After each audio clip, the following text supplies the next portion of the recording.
The words cut deeper than any knife could.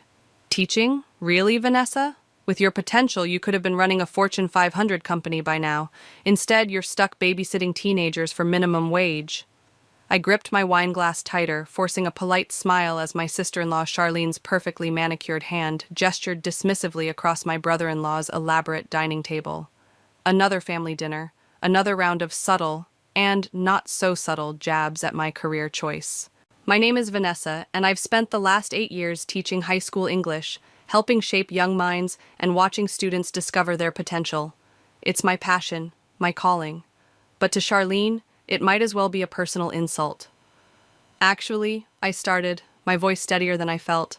I just got 3 of my students into Ivy League schools this year. How adorable, Charlene cooed, her voice dripping with condescension. I just closed a 7-figure deal that'll transform the entire tech sector. But hey, 3 college acceptance letters are nice too. My husband Calvin reached under the table and squeezed my knee. Char, come on. Vanessa's making a real difference. Of course she is, little brother, Charlene interrupted, taking another sip of her wine. Someone has to teach the children of actual successful people. I excused myself to the bathroom, needing a moment to breathe. As I passed the kitchen, I heard Charlene's voice floating through the partially open door. I just don't understand what Calvin sees in her, she was saying to Travis, her husband. He could have married someone ambitious, someone who could have been his equal. Instead, he settled for a teacher. I froze, my heart pounding against my ribs. Honey, Travis replied, sounding tired, maybe not everyone measures success the same way you do. Please, success is success. There's a reason my salary has more zeros than hers. I slipped away before they could notice me, my cheeks burning. Instead of returning to the dining room, I grabbed my coat and car keys. I'm not feeling well, I texted Calvin. Headed home. Love you. 20 minutes later, I found myself in my classroom, surrounded by the familiar comfort of vocabulary posters and student artwork. My fingers traced the edge of a thank you card from Maria, a sophomore who'd finally found her voice through poetry. Ms. Davis? A voice startled me from the doorway. It was Caitlin, one of my former students who'd graduated last year and now volunteered as my teaching assistant. Caitlin, what are you doing here so late? She held up a stack of papers. Finishing the layouts for the literary magazine. Are you okay? You look like I've been crying. I laughed weakly, wiping my eyes. Just family stuff. Caitlin set down the papers and perched on one of the student desks. Want to talk about it? You've listened to enough of my drama over the years. I told her about dinner, about Charlene, about the constant belittling of my chosen profession. As I spoke, Caitlin's expression grew increasingly indignant.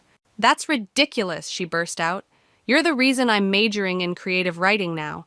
You're the reason half my class actually graduated. Remember Tommy?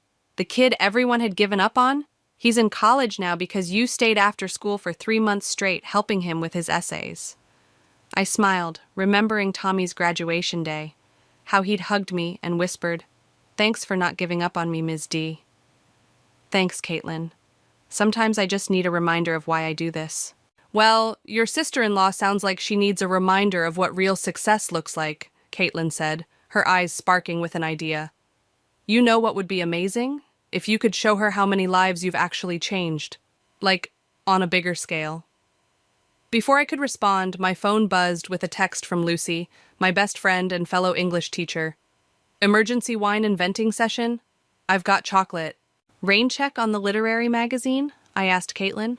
I've got a date with a bottle of Merlot and my best friend. As I drove to Lucy's house, Charlene's words kept echoing in my head. But this time, instead of pain, I felt something else stirring. Determination. Maybe Caitlin was right. Maybe it was time to show my sister-in-law exactly what a mere teacher could accomplish.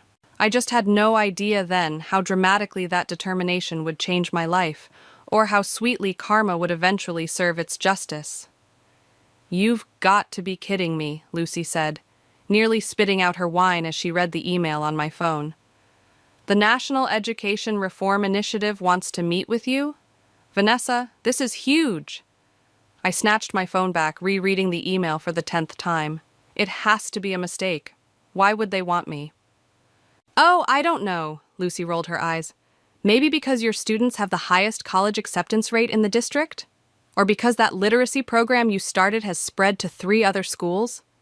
We were sprawled across Lucy's living room floor, surrounded by empty chocolate wrappers and half-graded papers. It had been 2 weeks since the disaster dinner with Charlene, and I'd thrown myself into work to avoid thinking about it. The email mentioned something about educational ambassadors, I said, scrolling through it again. Whatever that means. It means, Lucy sat up straight, suddenly serious, that someone important noticed what you're doing here. When's the meeting? Tomorrow at 4 p.m., but I can't. If you say you can't go, I will personally drag you there myself, Lucy interrupted. This could be your chance to make real change, beyond just our school. My phone buzzed with a text from Calvin. Charlene's hosting a charity brunch next weekend. Please come. I'll make it up to you. Lucy read the text over my shoulder and groaned. Perfect timing. You can tell her about your fancy meeting with Neri when she starts her usual teaching is glorified babysitting routine. I'm not going to the brunch, I said firmly, and I'm not sure about this meeting either. What if what? Lucy challenged. What if you actually succeed? What if you get to help more students?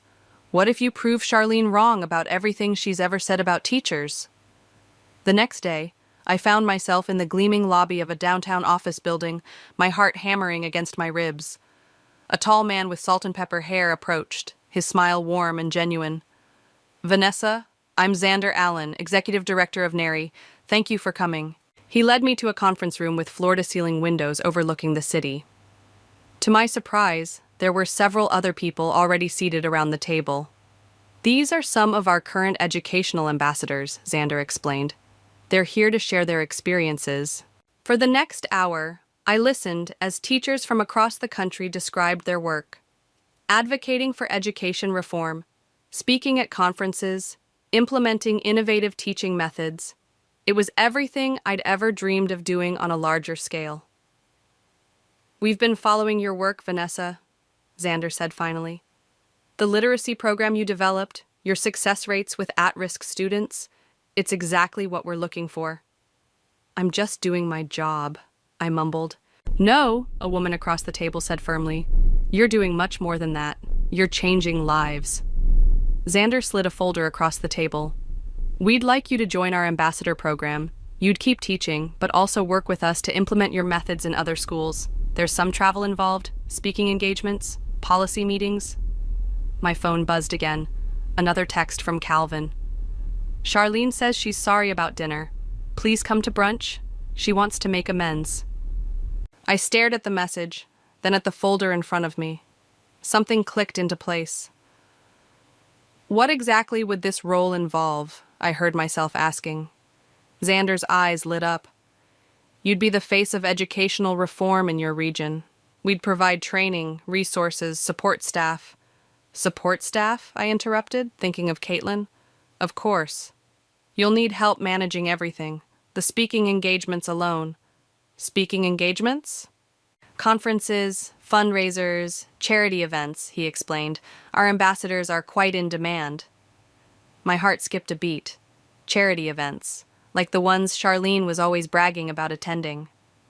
When would I start? We have an orientation next month. After that, it's up to you how quickly you want to scale up your involvement. I took a deep breath, thinking about my students, about Caitlin's words, about Charlene's sneering comments, about all the other teachers out there fighting the same battles I was. I'm in, I said, surprising myself with how steady my voice was. Xander beamed. Welcome aboard. Later that night, I finally replied to Calvin's text. Tell Charlene I'll be at brunch, and tell her I have some exciting news to share. Lucy's response to my update was immediate. OMG, yes. Please tell me I can be there when you tell Charlene. For the first time in years, I found myself looking forward to seeing my sister-in-law. Sometimes the best revenge isn't about getting even. It's about rising above. And I was about to rise higher than Charlene ever imagined I could.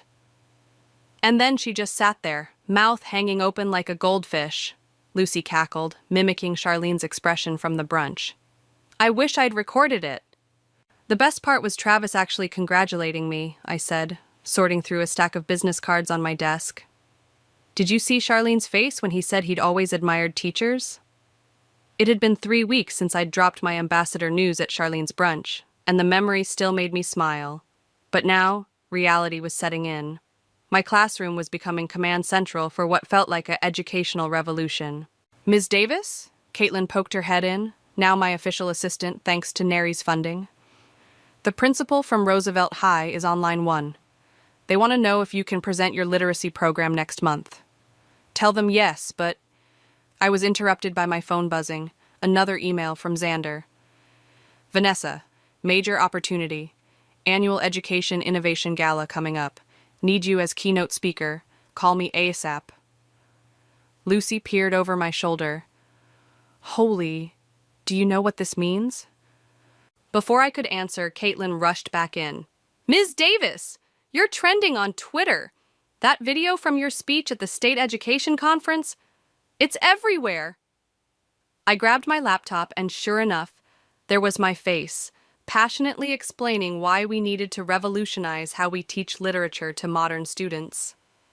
The video had over 100,000 views. Look at the comments, Caitlin scrolled excitedly.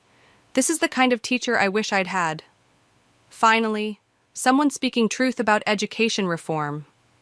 Where was she when I was failing English? My phone rang. Calvin. Babe, have you seen the news? You're on the front page of the education section. What? Which paper? All of them. Charlene just called me, actually. She seemed different. Asked if you'd consider speaking at her company's next corporate social responsibility event. I put the phone on speaker just as another call came through. Xander again. I'll call him back, I told Calvin. What did you tell Charlene? That you're booked solid for the next 3 months, which, by the way, we need to talk about. I barely see you anymore. Guilt gnawed at my stomach. He was right. Between teaching, speaking engagements, and program development, I was spreading myself thin. I know, I'm sorry. Dinner tonight? Just us? Actually, Calvin hesitated. Charlene and Travis invited us over. She insisted. Said something about wanting to properly acknowledge your achievements. I muted the phone. Lucy, what do you think? Trap? Absolutely, she nodded. But go anyway. Show her the new you. I unmuted. Okay, tell them we'll come. That evening, Charlene's mansion felt different. Or maybe I was the one who'd changed. Her usual intimidating aura seemed diminished somehow. Vanessa! She air-kissed my cheeks. You look professional. Is that a Diane von Furstenberg? Target, actually, I smiled. But thanks. Travis appeared with drinks. Vanessa, I showed that video of yours to our board. They were impressed. Very impressed. Charlene's smile tightened slightly. Yes, well, who knew teaching could be so influential? Though I suppose it's not really teaching anymore, is it? More like consulting. Oh, I'm still in the classroom every day, I corrected her. That's non-negotiable. It's where the real work happens. But surely with your new platform, Charlene pressed, you'll eventually move into full-time speaking and consulting? The money alone is nothing compared to seeing a student's face when they finally understand Shakespeare, I finished. Or helping a kid who hates reading discover their favorite book. Travis nodded approvingly. That's what I love about your approach, Vanessa. You're not just talking about change, you're actually doing it. Charlene's phone buzzed. She glanced at it and nearly dropped her wine glass. Everything okay? Calvin asked. Yes, just... She looked at me strangely. The Education Innovation Gala. My company is one of the main sponsors, and they just announced this year's keynote speaker. My phone buzzed at the same moment. Xander's message. It's official! You're our keynote speaker! Charlene's face did that goldfish thing again. You're the keynote speaker? Looks like it, I said, trying to keep my voice casual while my heart raced. Maybe we can collaborate on something. After all, education and corporate responsibility should go hand in hand, right? The look on her face was priceless, a mix of shock, confusion, and something else. Something that looked almost like respect. As we left that night, I heard Travis say to Charlene, Maybe it's time to rethink our company's approach to education initiatives. Charlene's response was too quiet to hear, but her expression stayed with me. For the first time, I realized this wasn't just about proving her wrong anymore. It was about something bigger, something that could actually change lives, including just maybe hers. No, no, no! I crumpled another draft of my speech and tossed it into the growing pile by my desk. This isn't right either. Ms. Davis, Caitlin said gently, picking up the discarded paper. This is the 12th version. The gala's tomorrow night. And Charlene will be in the front row, probably with her entire corporate board, I groaned. Everything has to be perfect. Lucy burst into my classroom, waving her phone. Have you seen the guest list? It just leaked online. Every major education reform advocate in the country will be there, plus half of Silicon Valley's tech giants. My stomach lurched. Not helping, Lucy. Sorry, she perched on my desk. But seriously, you've got this. Just talk about what you know, what you love. That's what I've been trying to tell her, Caitlin agreed. Show them what you showed us. My phone buzzed. A text from Calvin. Charlene just called. Says she's giving a speech too. Something about corporate investment in education. You okay? Perfect, I muttered. Just perfect. Wait, Lucy grabbed my phone. She's speaking too? That wasn't on the program. Last-minute addition, Caitlin confirmed, checking her tablet. Right before your keynote. I stood up, pacing the classroom. She's going to try to steal my thunder. Make it all about corporate funding and bottom lines. Then don't let her, Lucy said firmly. Show them what real education looks like. A knock at the door made us all jump. It was Travis. Sorry to interrupt, he said, looking uncomfortable. I thought you should know. Charlene's been practicing her speech all week. She's nervous. Nervous? I couldn't hide my surprise. Charlene? Look, Travis stepped inside, closing the door. She won't admit it, but your success has shaken her. The board's been talking about redirecting funds from her tech initiatives to education programs like yours. Is that why she added herself to the speaker list? Lucy asked. Travis nodded. She's trying to prove she's still relevant. But between us, I think she's fighting a losing battle.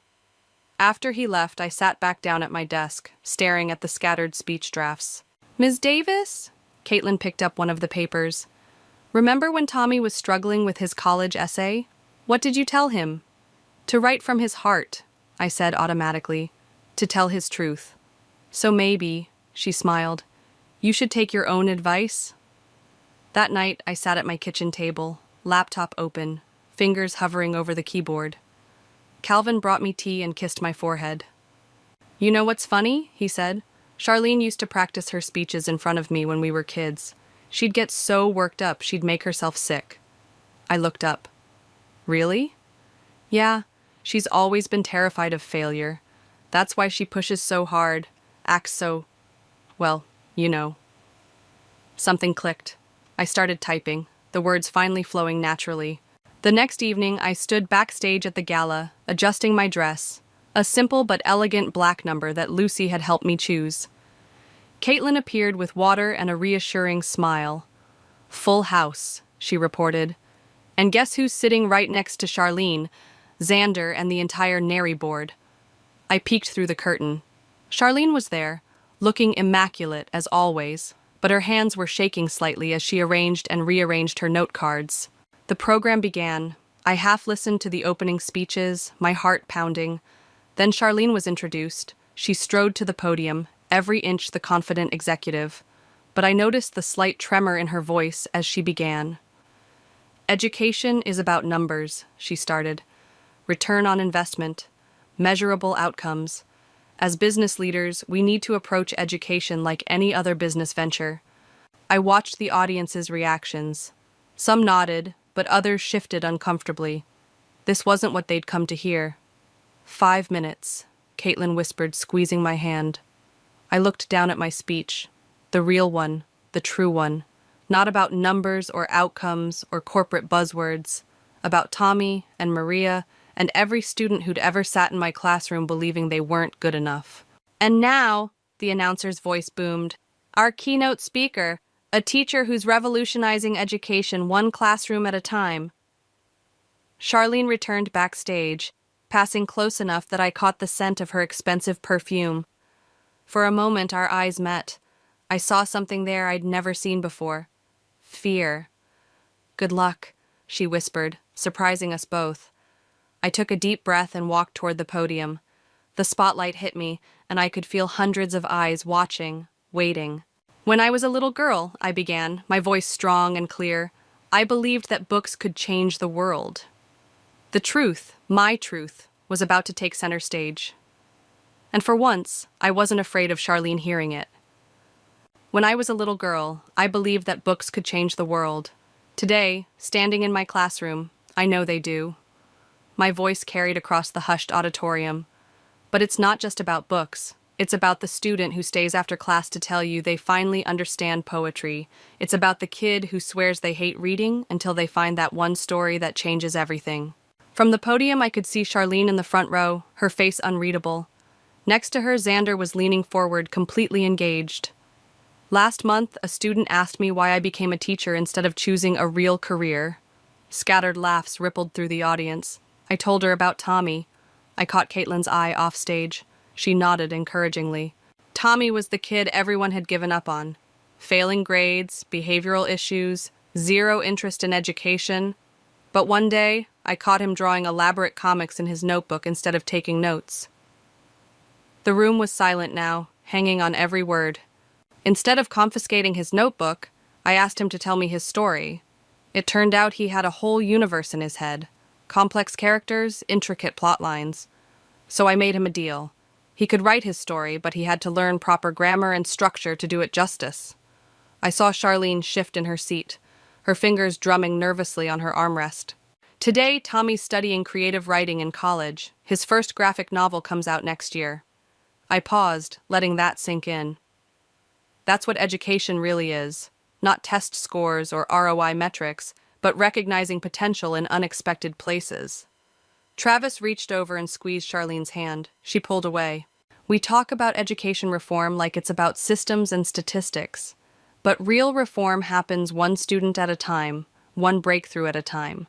It happens when we stop treating education like a business and start treating it like what it is, a transformation. The next 10 minutes flew by as I shared more stories. Maria finding her voice through poetry, James discovering his love for science, Sarah realizing she could be the first in her family to go to college. These students don't need our pity or our corporate initiatives, I said, looking directly at Charlene now. They need our belief in their potential. They need teachers who see them, who fight for them, who refuse to let them be reduced to numbers on a spreadsheet. Charlene's face had gone pale. She reached for her water glass with a shaking hand. So yes, we need reform.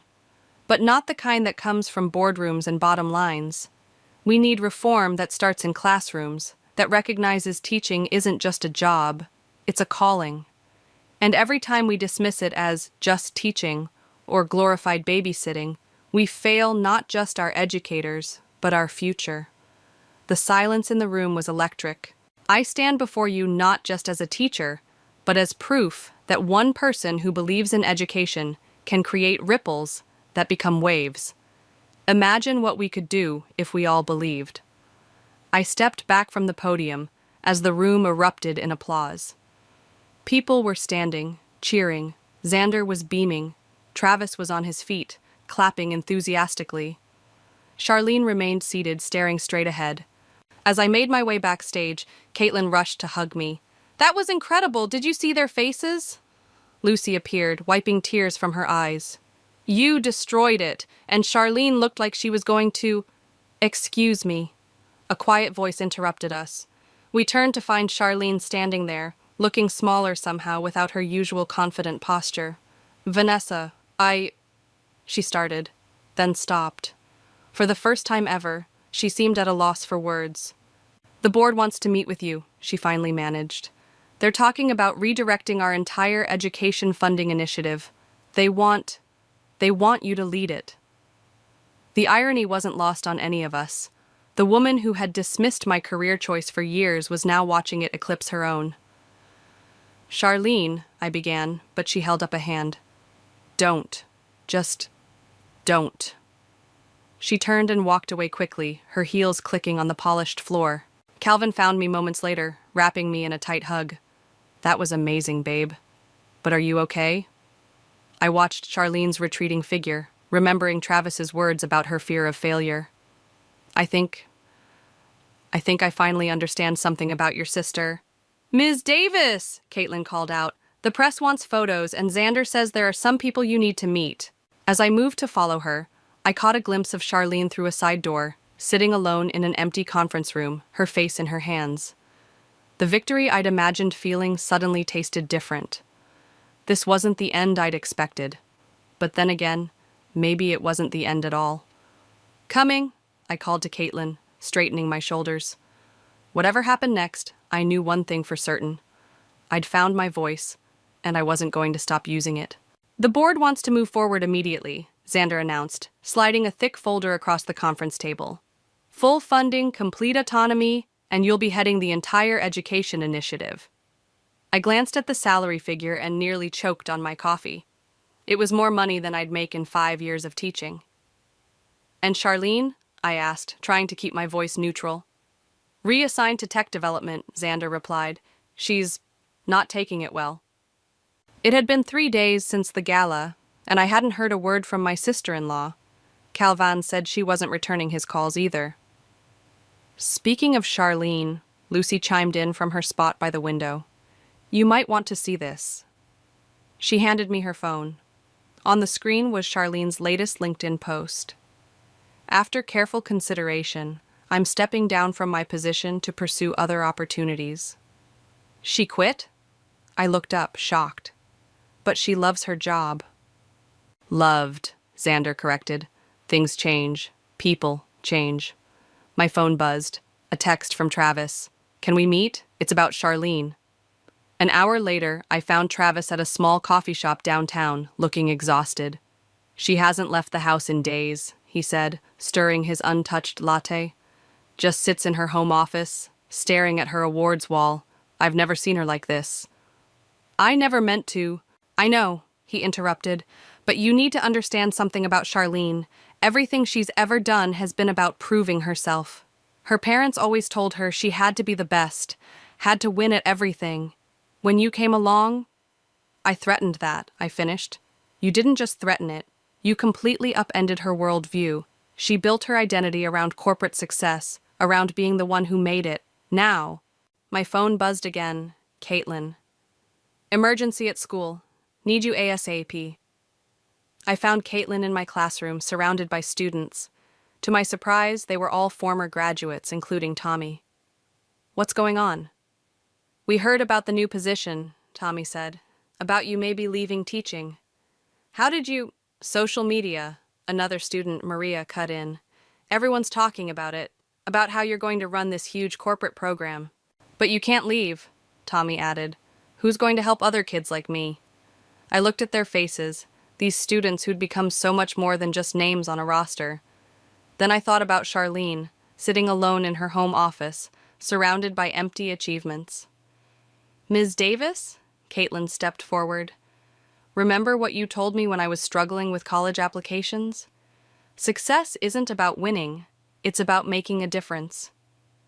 My phone rang. Calvin. Babe, you need to come to Charlene's, now. 20 minutes later, I stood in Charlene's pristine living room, watching my sister-in-law pace back and forth. I don't need your pity, she snapped before I could speak. I don't need anything from you. Good, I replied. Because I'm not here to offer pity. I'm here to offer a partnership. She stopped pacing. What? The program needs both of us, I said. Your business expertise, my education experience. Together, we could create something revolutionary. Why would you want to work with me? She asked, her voice barely above a whisper. After everything I've said, everything I've done, because you were right about one thing. Education needs to change, but not through corporate takeovers or standardized metrics. Through understanding, through connection, through actually caring, she finished, sinking onto her designer couch. Like you do. Like we both could, I corrected, if we worked together. She was quiet for a long moment. I wouldn't know where to start. Start by coming to my classroom tomorrow. See what real education looks like. Then we'll talk about how to scale it. Your classroom? She looked terrified at the prospect. Unless you're scared, I challenged, seeing a familiar spark return to her eyes. Fine, she straightened her shoulders. But I'm not sitting in those tiny desks. As I left her house, Travis caught up with me in the driveway. Whatever you said in there, he smiled. It worked. She's already on her laptop researching education statistics. My phone buzzed one last time. Xander. Board meeting tomorrow. Need your decision on the position. I looked back at Charlene's house, then typed my response. I'll take it with conditions. First, I keep teaching. Second, I want Charlene as my co-director. The reply was immediate. Bold move. Why?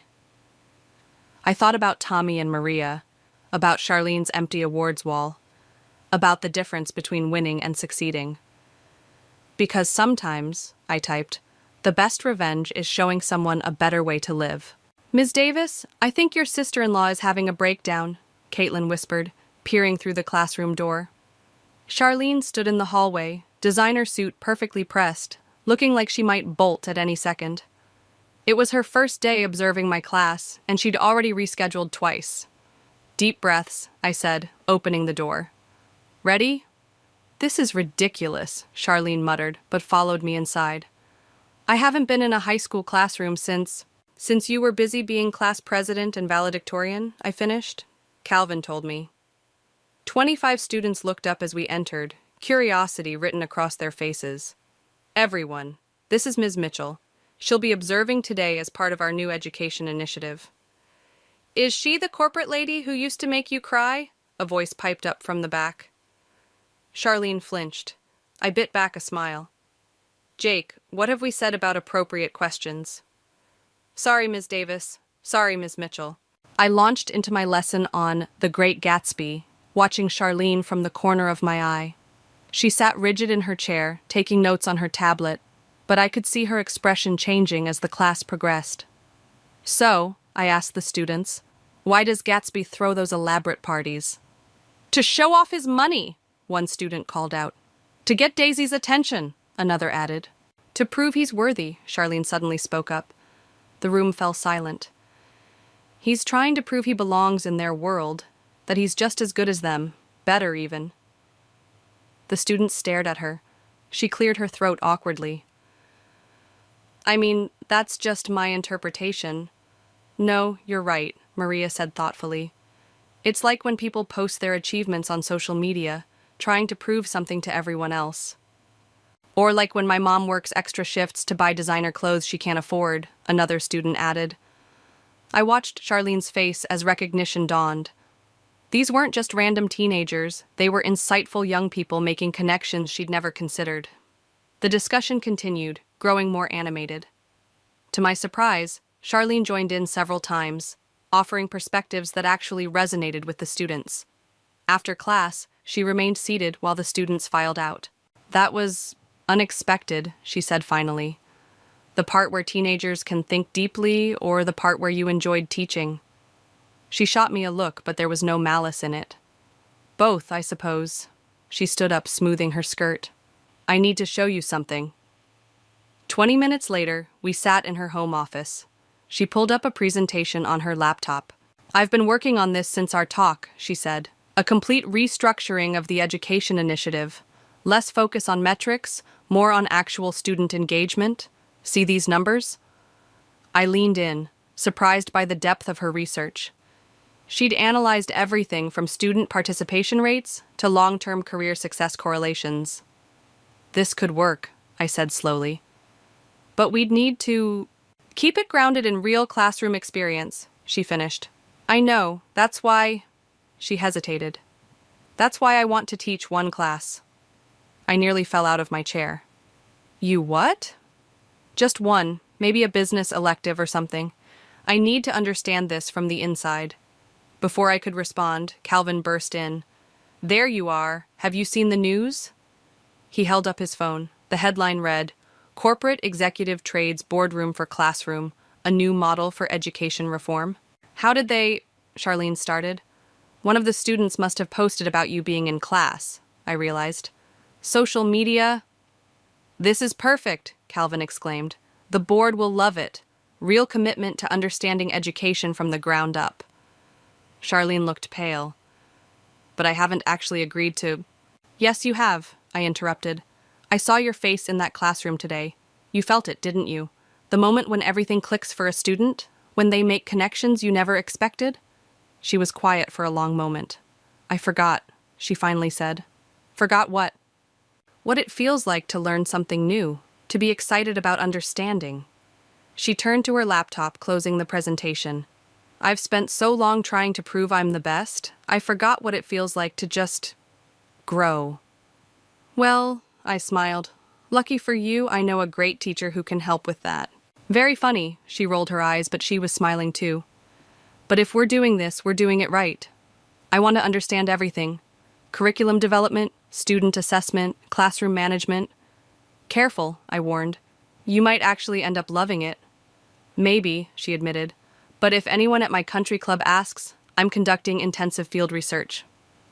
As we left her office, I caught sight of her awards wall. Something was different. You took down your CEO of the Year plaque, I noticed. Replaced it with something better, she said quietly.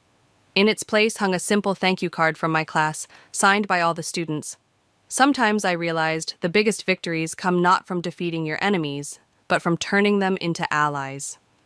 And now, please welcome back to the stage our co-directors of the National Education Innovation Program. The applause thundered through the auditorium as Charlene and I walked onto the stage together. This time, neither of us was trying to outshine the other. Last time I stood here, Charlene began, I talked about ROI and performance metrics. I was wrong. She paused, looking out at the packed audience. My sister-in-law taught me that real education isn't about numbers. It's about transformation, and not just for the students. I stepped forward. When we launched this program, people said it couldn't work. A teacher and a corporate executive, oil and water. Scattered laughter rippled through the crowd. But that's exactly why it did work. Because real change happens when we stop competing and start collaborating. Speaking of collaboration, Charlene smiled, we have a surprise guest. Tommy? Tommy walked onto the stage, holding his published graphic novel. The audience burst into applause. His story had become somewhat legendary in education circles. This book, he held it up, exists because Ms. Davis saw potential where everyone else saw a problem student. And now, thanks to the program she and Ms. Mitchell created, thousands of other students are finding their own paths. From the front row, Lucy wiped away tears while Caitlin, now our program director, beamed proudly. But we're not here to talk about past successes, I continued. We're here to announce the next phase. Charlene stepped forward. Starting next semester, I'm leaving the corporate world entirely. Gasps echoed through the hall. I'll be teaching full-time while continuing to co-direct this program. Because you can't transform education from the outside. You have to be in the trenches. The audience erupted. In the front row, Travis was grinning ear to ear. Next to him, Calvin looked like he might burst with pride. My sister-in-law used to mock my career choice, I said, turning to Charlene. Now she steals my lesson plans. Only because yours needs serious updating, she shot back, making the audience laugh. Who still teaches Shakespeare without digital integration? Says the woman who had to ask what TikTok was last week. Our playful banter wasn't just for show, it was who we'd become. Somewhere between classroom observations and late-night curriculum planning sessions, we'd found not just respect, but genuine friendship. After the presentation, we gathered in my classroom, the same room where this journey had started. Lucy had arranged a small celebration, complete with cheap wine and paper cups. Remember when you used to hide in here crying after family dinners? Lucy asked, passing me a cup. Now she hides in here planning lessons, Calvin laughed, wrapping an arm around my waist. I do not hide, Charlene protested, walking in with Travis. I strategically retreat to optimize lesson effectiveness. Still can't talk like a normal person, Travis teased, earning a playful swat from his wife. Caitlin arrived with Tommy and Maria, now both working for our program while pursuing their degrees. Ms. Davis, Tommy said, remember when you caught me drawing comics in class? Remember when you said you'd never read Shakespeare? I countered. Now look at him, Maria grinned, teaching creative writing to middle schoolers. Speaking of teaching, Charlene cut in, I need help with my first solo lesson plan. These teenagers are terrifying. Not so easy, is it? I smirked. What happened to teaching is just glorified babysitting? I was an idiot, she admitted freely, but at least I'm a teachable idiot. The best kind, Travis kissed her cheek. Looking around the room at these people who'd become so much more than colleagues or even family, I felt something settle into place. This wasn't the revenge I'd originally wanted. It was better. Hey, Charlene touched my arm. Thank you for not giving up on me, even when I deserved it. That's what teachers do, I smiled. We see potential, even when it's hiding behind designer suits and corporate jargon. And sometimes, she added softly, we learn more than we teach. The evening wound down, but before everyone left, Tommy insisted on one last toast. To Ms. Davis and Ms. Mitchell, he raised his cup, for showing us that the best stories aren't about winning or losing, they're about growing. And to second chances, Charlene added, meeting my eyes, both giving and receiving them. As everyone clinked their paper cups, I looked at my classroom walls, now covered with a mix of student artwork and corporate achievement certificates, Shakespeare quotes, and business strategy flowcharts. It wasn't what I'd imagined when I'd first sought revenge against Charlene. It was infinitely better, because sometimes the best revenge isn't about making someone fall, it's about helping them rise in a different direction. And in the process, rising yourself. Ready for tomorrow? Charlene asked as we gathered our things. Always, I smiled. We've got lessons to plan, minds to open, lives to change, she finished. And that, really, was what it had been about all along.